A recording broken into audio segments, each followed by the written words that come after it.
All right, welcome back from that break. You're still watching Africa's finest breakfast show, Newday on People's Television. And I am Anthony Momodu. And I still have my co-host here, Hembadon Bande. And we still intend to make your day still very memorable. All right, we told you that on this part of the program where we'll be talking serious issues, we'll be looking at the property industry and our in-house style. We'll go out to get the best there is wherever the person or he or she is in this world. And today we decided to go really far, and we've got a man who is considered the smartest property expert in London, who has gone from representing investors and banks in repossessing properties to being a very heavy investor. And in 2016, he won the CA Awards for the best non-fiction book, which has to do with investing with strategy. And also, the book is being said to give us the remaining secrets of wealth creation, and that indeed is what we all want. And so we decided to bring no other person but Godwin Okri is in the live studios. Good morning, nice to have you. Good morning, pleasure. Good morning. Good morning. All right, 2016 you won the CA Awards, Yes. Best Non-Fiction. Yes. And the book is said to have the remaining secrets, the last secrets ever. Yes. Can you share the secrets? Because we're really eager to get into the investment industry. And one striking thing, going through your profile, Thank you. I said you followed your dad's career path in law, Yes. and also, like the women always take all the glory. I said, took the entrepreneurial skills from your mom. So just take us through how you were able to combine this both gift and turned out the smartest investor in London. Well, first of all, I want to thank both of you for inviting me here today. Okay. We from London. I'm Godwin Okri. I'm a lawyer. My father was a lawyer, and in my growing up period, we were taught to believe in hard work and looking for opportunity. My mother was a hotelier, and she had a chain of hotels. And growing up in a family like that, you expect to pick up one or two things, which I've used in my adult life. Okay. And that pretty much tells it all. Okay, so what are those secrets in your book that says those are the remaining secrets? I think in media in London made a big fuss. It sold a number of copies, about a million copies Wow. in England alone. Wow. And the book primarily deals with they call it the last remaining secret yeah. to create wealth. And it just exposes how to invest in properties. Okay. You having a nose for looking at buying properties below market value, doing it, renovating it at relative cost, and selling it for profit. And it's that margin, as it were, that gives you the edge in the market. Okay. And I think it's applicable anywhere in the world. Abuja, Lagos, Ibadan. The principle remains the same. But Nigeria is a very unique country. We know you've done it in the US, you've done it in the UK, you've done it in South Africa. Yes. What's the guarantee it's going to work in Nigeria with all the bureaucracies and complications in doing business in Nigeria? There is no complication in doing business in Nigeria. It's just there is complication in doing business anywhere in the world. Okay. You see, and of course, is knowing the ability to surmount those hurdles put in your path. Okay. Let's look at Nigeria. One of the key things is if you're taking a mortgage here in Nigeria, Okay. you've got to be mindful of interest rate. They've got a reasonably high interest rate. So what you do is you could take the loan, but put in a higher deposit of your money. I'll give you an example. Okay. Say a property is worth 80 million. 18 million. 80 80, okay. million Million, okay. naira, and you want a mortgage. If you could do a joint venture with friends and family and raise maybe 20 or 30 million, and you raise the rest from the banks, the interest, because you're putting quite a substantial amount, it softens the effect of the interest rate, and then you could quickly renovate and sell and pull out quickly. And when you repeat the process, the profit you make would then be enough to go into the market and buy for cash. That's it. That's in the book. Okay. All right. So tell us, for those that want to get into it, aside this first secret you revealed, what other indices or should someone look at in order before you decide to go and invest? Because in Abuja, we see lots of houses built, not occupied, lying fallow. And recently we had the federal government say, okay, we're going to take hold of these properties if the owners do not come for it. Yes. And why are we having such incidences right here in Nigeria? Well, it's not in Nigeria, it's in Abuja. Because, you know, if we talk about properties in Lagos, the population was about 18 million in Lagos alone. Okay. And there are more people than properties. As it were. And of course, if you're looking in Lagos, it's a different thing. In Abuja, the population would increase and meet the numbers of the vacancies. So that's the point I'm making to you, Tony, Anthony, which is because now there appear to be vacancies, go and buy those vacant properties. But they're very expensive. So you think. The sellers would want to sell because it's laying fallow for these owners, and they'll be quite happy to sell these properties if you could know how to negotiate. And negotiation skill is important in any business, whether you're a baker or you're a street seller. It's an important skill in every business. Are there 4 keys negotiating skills you like to let out for us to know? Well, yes. I mean, the first thing is to find out whether the seller is a motivated seller. Why does he want to sell? Some people are desperate because they're about to be bankrupt, or they're going into divorce and they want to dissipate property. Or once you know the secret behind it, you could then come out. So what you do is you pretend as if you are the seller, and then you could feel the heat. Then come out and be the buyer, and then negotiate the price downwards. That's the secret. Okay. So you've been selling properties both in the US and in the UK, and now you're trying to explore the Nigerian market, Correct. the African market, I don't know. So for every business, it has its uniqueness, some challenges, some joys, woes, and all that, So what are some of these things that make it easy or more difficult in the US or the UK, or make it easy or difficult in Nigeria or Africa at large for you? Well, let's deal with the easy part. Easy part is if you have the cash, it's easy. That's easy. So that answers that one. Now let's deal with the difficult part, which is what I'm more to deal with on this program. Okay. The difficult part. The first thing is I do not have money. That's the first thing you hear from buyers. Okay. The second thing is I have money, but I don't know what kind of property to buy or what kind of business to go into. Okay. So let me just expand the remit of this conversation. All right. So first thing is money. The second thing is I don't know what kind of business to go to. The third one is very paramount, which is do I have the skills for this business, or do I have the skills to be able to buy these properties? Those are the 3 key things. So the first one, do I have the money? It may be a problem, but really for seasoned investors and seasoned, was it Warren Buffett who says that a great mind is the one that's being able to have the ability to find a solution to a problem. Okay. So the problem is, do I have money? And when you have a solution to it, that cracks it. You could do a joint venture. If I have 10 million naira or 5 million naira, I could do a joint venture with a friend. I bring 5 million, you bring 5 million, you bring 5 million. We'll do a joint venture agreement, and that solves the problem. Okay.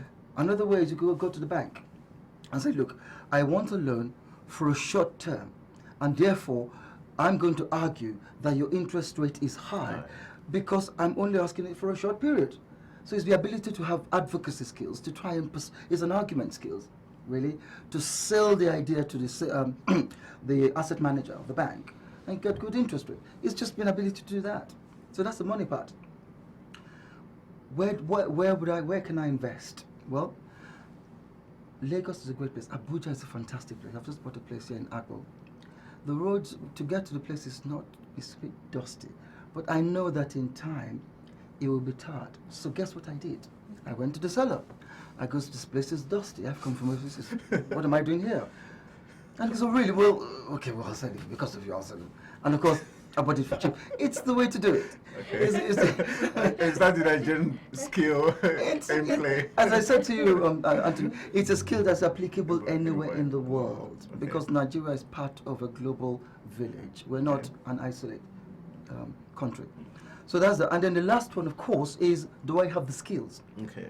I'm going to argue to your audience. I'll argue to your audience that you need to have, you need to read wide, read books, read business books, read investment, read outside your remit, expand your mind. It's absolutely fundamental. I mean, I'm fascinated when Obama speaks. He speaks with oratory, with advocacy, with poetry. Those things are transitional, and they apply in any kind of business. Whether you're a market woman in Ajegunle or in the far part of Akpo in Abuja, it's a skill that's applicable, and that's my answer. All right. Looking at the Nigerian property business, what are the defaults or the faults you've discovered, and what are the solutions you think could turn around that sector? Well, the building, the finishing. You see a beautiful building, Okay. and you go inside and you look, and if you look very closely, it's not finished properly. The details. Yeah, the details are, they're not sharp. And so an expensive property begins to look cheap, which is good for me because then I could use it to negotiate, to buy the properties below market value. Right, okay. And then, of course, I'll then go and sharpen it up and then sell it for a high price. Okay. So, but that's, in answer to the question, that really is it. And then the architecture. In Lagos, Abuja is okay. The architecture is good. I love the architecture. Is it modern? It's modern in Abuja. Okay. Yes, Abuja is correct. I love Abuja, but in Lagos, it's not like that. You see a beautiful house here, and then next to it is this shackle, and that, I mean, I think it's to do with town planning. Okay. We need to have good town planning laws. We need to have the ability to monitor these laws, which I think is a problem here. And once we do that, Nigeria is a great country. It's a great place. Mm-hmm. All right. We know you started your business, your own firm in 2004, and it was Yes. based on the experience you had trying to Yes. help a 67-year-old man. Yeah, that's right. So, can you take us through that experience? I will, yes. What- Oh what- God, that's so painful. That's so painful. No, what it is in 2004, because I represent the banks, I go into court, Okay. and I did repossession, and I was in the county court in southeast London, Okay. a place called Woolwich in London. I was in Woolwich County Court, and I walked into the court, and I saw this 67, 68-year-old man who was the defendant, and I was the claimant. I was the lawyer acting for the bank, the claimant.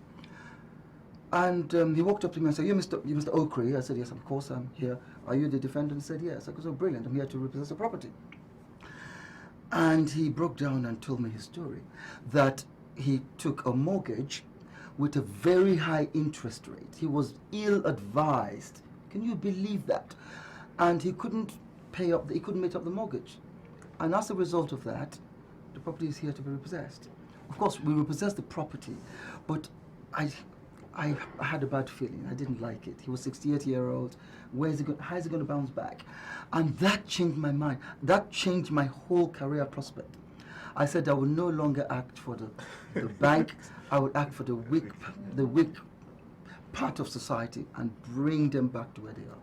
Hence my book, Investing in Properties with Strategy, looking at the common man and raising them up to become the great people that they ought to be. So how did that story end? The end repossessed the property. How else do you want it to end? The property was repossessed, Yes, but you see that change. It didn't end. The story begins. I am the story. Now. I am the Okay. story now, Okay. and I'm saying to people, be careful how you invest in any business. You have to do your research. It will be total madness, complete madness, to invest in an area for which you've not researched. You're going to end like this 68-year-old man in Woolwich, Southeast London. Okay, so afterwards, how has it been being at the other side of the divide? Did you ever lose any case trying to repossess, and how was it? Not lost the case because it's a sure banker. If you don't pay the repossess, you haven't paid. So there's no defense. Okay. Yes, it's a sure banker going to court. But what some of the tenants do, particularly there's one we're doing that, what they do is they go to court and they'll tell the judge that I need 14 days or 28 days to pay. So set this case back for 28 days, and they use the delay tactics to then sell the property so that it's not repossessed. So that's a success to them, and that's very intelligent to them. Okay. That's very good. Yeah. So your experience in Nigeria, how has it really been? Have you had any experience that you say, oh my goodness, it was like a setback, and how did you rebound, and all that, and property investors that you've met and all that? What are some of those experiences you can draw from these people and better yourself and all that? I think the danger in Nigeria is a great country. I love Nigeria. I mean, it's I've been here now. Three times I've been here. I think it's wonderful. I think, but the problem I have is the law. They have the certificate of ownership. If you're buying a property, be careful who you buy from. Okay. Because they come as, I think in Lagos they call them Omo Onile. Okay. Omo Onile, which is the soil of the son of the soil. Sorry. Yeah, I don't know how that was. Did they plant Land of the soil? grabbers. Were they planted and they grow out of the soil? God knows how they become soil. But anyway, they call them Omo Onile. And of course, they sell properties which they ought not to be selling, which is fraud, really. Yeah.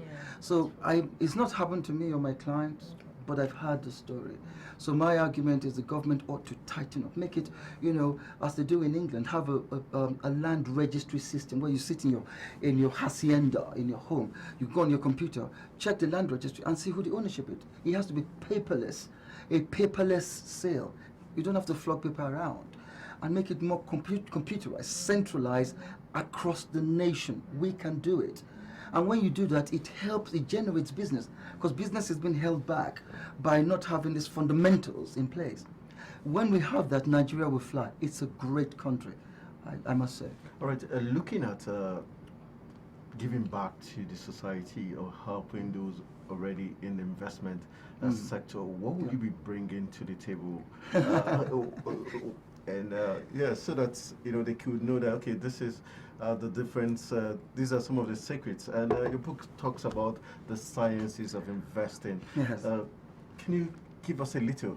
Well, it won the best fiction in 2016, the CA Award, because of my formula. It was based on Einstein's formula, Okay. the quantum formula, E equals mc squared.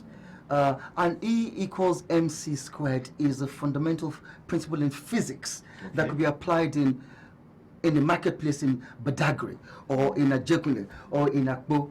It's just a fundamental, and it simply says, I'm going to blow, exactly, I'm going to blow your mind, and that's what I'm going to say. Look, Einstein argues that the smallest particle could make a fundamental difference to the biggest thing in the world. That's why it says E is the energy. The smallest energy equals mc squared, which is a big thing. And the principle is used in economics. The monetarist economists, they say that the small movement in the penny or in the kobo could affect the naira and the general economy generally. So you look at a very small thing to have a big impact. And that's what my book is based on. It's called the property quantum theory. And it simply says that if you could buy the property below market value, but look at the bigger picture where you buy, your property is going to be large. And that's the E equals mc squared. And that could be applied in commerce, it could apply in the marketplace, could be applied in properties, and in medicine. So how did they strike you? When did you say Eureka, like Einstein did? At what point did that come to your mind? And what gave you the confidence that it was going to work? I didn't have to come. My publisher saw it and thought, Godwin Okru, you're a lawyer, you're not a physicist. And what the heck is that Ben? Was that Ben? No, Ben Okru is my brother. Okay, he's a writer. He won the Booker Prize. He's a fiction writer. I'm non-fiction. I'm more business, properties, money. And we have someone who is also singing for the family, right? Michael Gray. Oh boy. The Michael Key. So legendary Michael Key's brother is in the live studios. Where is Michael Key? He's in America. He's in California at the moment. Oh boy, I used to be his fan. Yeah, I think. Same here. I think he's coming in March to do his. I think he's got the singles out. Oh. But let him do his own promotion. I'm not doing that for him. Okay, so still talking about the sciences behind your investment strategy. What other strategy do you think could really do Nigerian investors a lot of favor in terms of, especially the middle class? Because we know that the high people up there. Can I argue against the last statement you made, the middle class? There's I'm going to argue there is no middle class in Nigeria. Okay. No, I'm just going to use this two strategies, there or there. That's my. Okay, no, but why do you think there's no middle class? Because there are actually some persons not really up there and not really down there, just comfortable. Just stuck in the middle for now. There is none, because in economics, what you have naturally you should have the lower class, the middle class, and the upper class, normally. But in Nigeria, you have the lower class and the upper class. In the lower class, you have the lower, the lower middle, and the upper lower. Oh boy. So the upper lower appears to be middle class, but he is really upper lower. Okay, You so got it? it's like a So let's move on to the next. It's like a Desmond Tutu. Yeah. Okay, looking at your experience in South Africa, Sure. What has made that industry there succeed or seem to be succeeding more? What difference have you seen between South Africa? They have a good legal system that works. They have a good. If you have, what do they say? If you have a superstructure in place, if you have a foundation in place, the superstructure works. They have a good land registry system. I bought a property in South Africa in England, and I've not seen the property till today. I've got tenants in, and I'm receiving rent.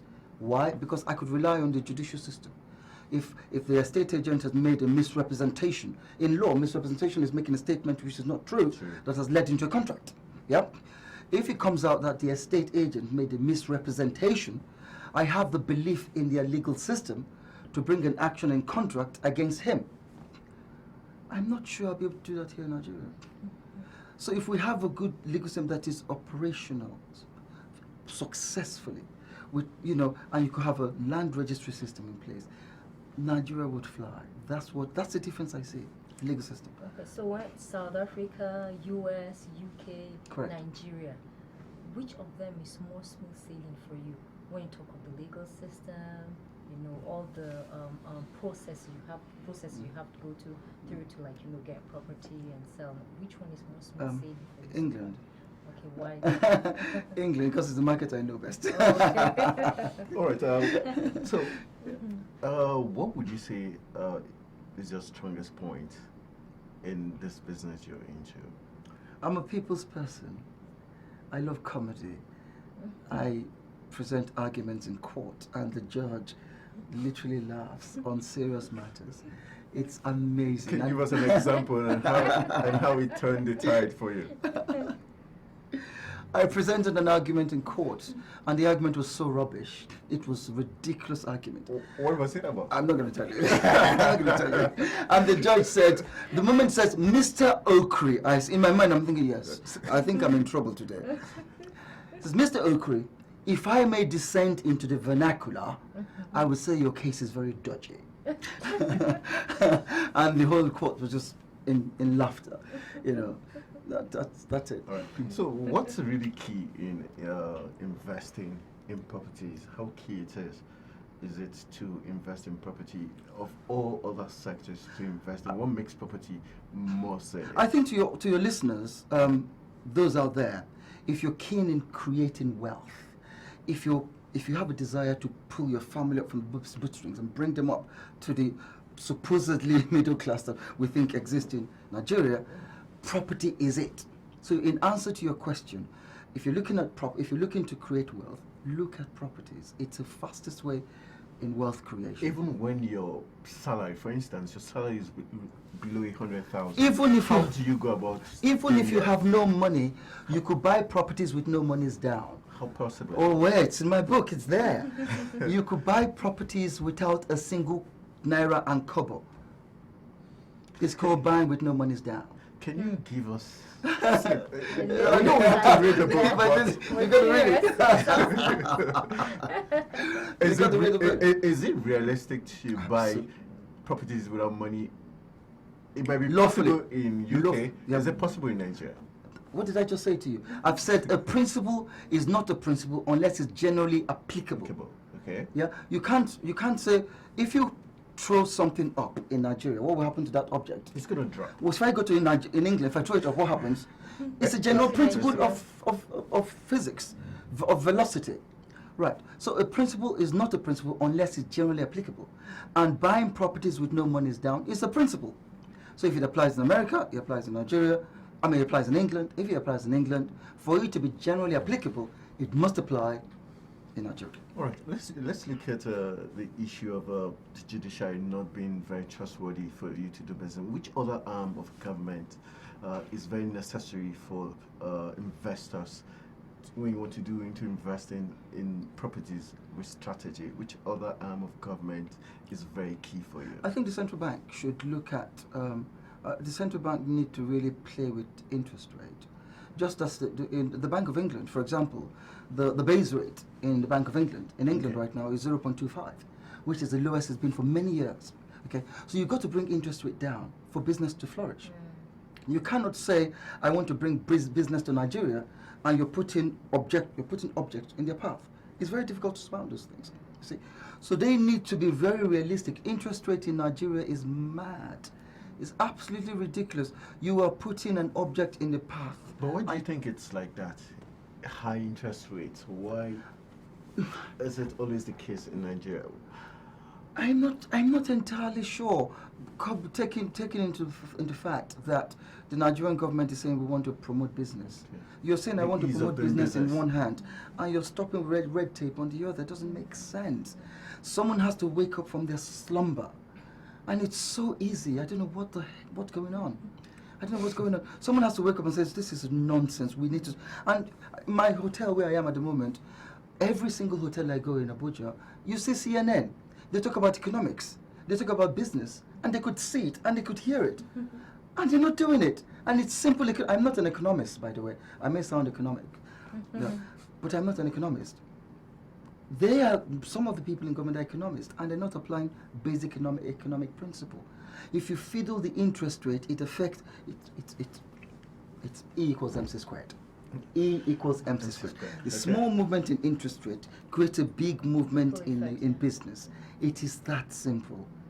That's what it must be. You said something that I think is very interesting to my ears. You said that making money is sexy.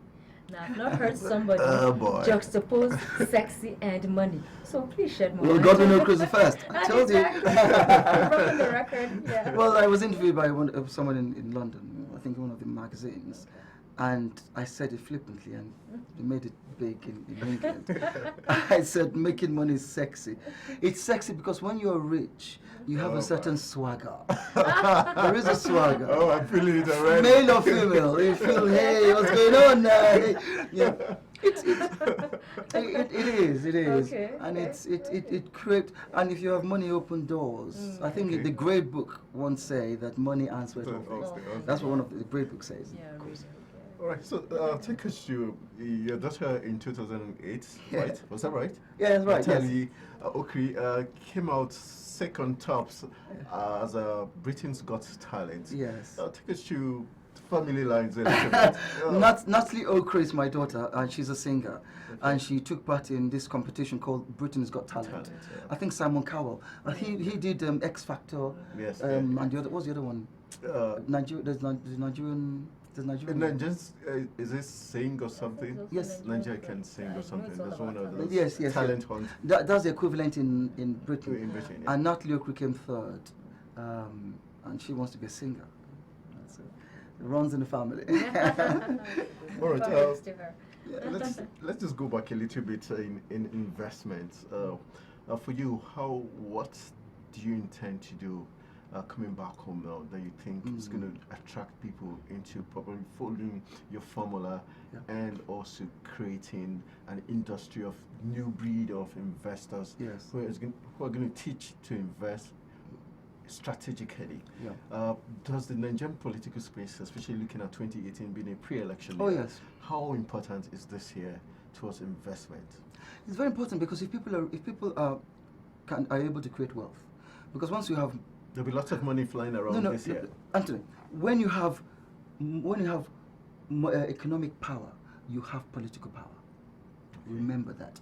When you have economic power, you have political power. A lot of people do not have political power because they don't have economic power. My book is economics, but it has a direct impact on politics. All right.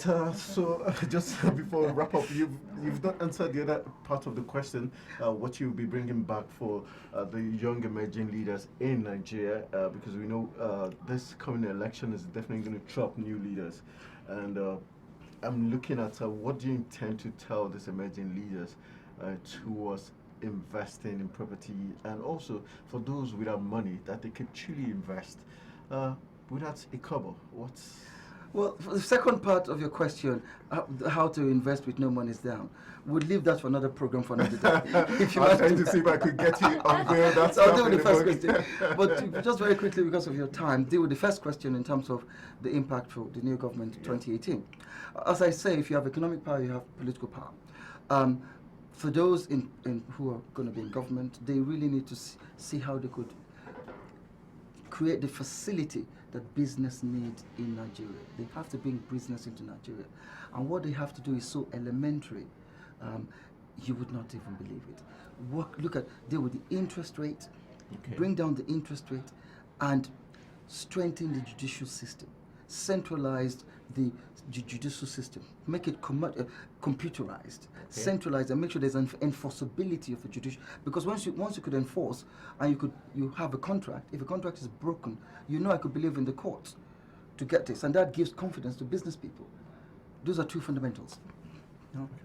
Okay, recently we had this Global Assets Recovery Conference in the US, and also the UK at a point agreed to help Nigeria repatriate some stolen funds. And also we had issues where stolen funds are stashed in properties Yes. all over Nigeria and all that. So how can these defaults be managed, and what's your advice for those in the property arena on this? Well, area? your question is in two parts. The first part is, let's deal with the legal part first. Yeah. Money laundering. Yeah, The money first laundering. part. Okay, very good. Let's deal with that first. Let me deal with the buyer first. If you're buying a property, you must show where your source of fund is coming from. So if you're going to your lawyer, make sure that you could show where the money is coming from, so there's a trace, Okay. and it's less headache later. Okay, that's from the buyer's point. From the seller's point, if a property is questionable and you're the buyer, just don't buy that property. What makes a property questionable? It may- What are the details? Maybe when the owner was buying, he didn't produce proof of source of funds, and so that is a question where there's a property where there's a question mark against it already. If you're the buyer buying that property, you got to be careful. Do your due diligence. That's very fundamental. Okay, and walk away. Okay, so that's for the buyer side. In terms of enforceability generally, I think the government have to, for the international community to take Nigeria seriously, they have to show that they have a good system in place where the corruption is minimal. It's impossible to wipe out corruption in the world. That's impossible. Yeah. But it's very minimal. Show to the world that I am doing something. That brings international business into Nigeria. It brings recognition. So those are the two fundamentals. All right. With you, hopefully, we've got the Menvo Limited. How well has Menvo done so far? Menvo Limited, that's a company I formed in 2004 after the 68-year-old incident. I got so worried. I said, I'm going to form a company that would go around and promote a different brand of thought. How you invest in business, how you invest in property. Because of this singular event, I saw this man suffer because of me representing. I was on the other side of litigation, and I didn't like it. So I thought, I'm going to form a company to advise people. So I go around, I've given seminars in Abuja, I've done seminars in Lagos, in Port Harcourt, on how to invest in properties, how to invest in businesses, the strategies, the tricks, and to be risk averse. All of that is what Menvo stand for. Okay. All right. Any final questions? No, I'm good. I just wanted to ask on the other side. Did the boarding school do you much good? I'm not sure. It makes me. People don't take me seriously because I make so much. I just a lot. Even in serious matters. So I blame the boarding school for that. All right. I want to say big thank you to Godwin Okri. Just to remind you, he is the elder, younger? I'm the younger brother. Younger brother of the famous Mike Okri, the man that sang the song that Hembadon used to rock to. And You got also, that right. and I want to also say thank you very much for joining us and trying to share the secret in his book, talking about investing in property with strategy. Go out, look for it, and you definitely find something awesome. He's regarded as one of the smartest investors, property investors in London, having done lots of good for banks and other institutions in repossessing their properties. But how come you do more of repossessing? I've stopped. I've Okay. stopped after that incident. But why did you start initially? Why that angle? Well, they Did was you give more money? Well, yes, I was looking. It was just by accident. I got in by accident. A friend of mine who was a lawyer became an asset manager in one of the banks, Okay. and I went to Sheffield University, Okay. and he went to Sheffield University. So he said, Godwin, my bank would give you the brief. So I got the brief by accident. I thought, oh, interesting, and it just carried on. And the first case was all good, and It you was went good. on. It was good. It was just go and repossess, and it wasn't nice, but someone else to do the work. All right, someone had to do the dirty job, the no man's job. All right, that's how we call it a wrap on this discussion. I say thank you very much for joining us Pleasure. on Africa's Finest Breakfast Show. All right, we'll be going for a quick break. When we come back, New Day definitely would continue.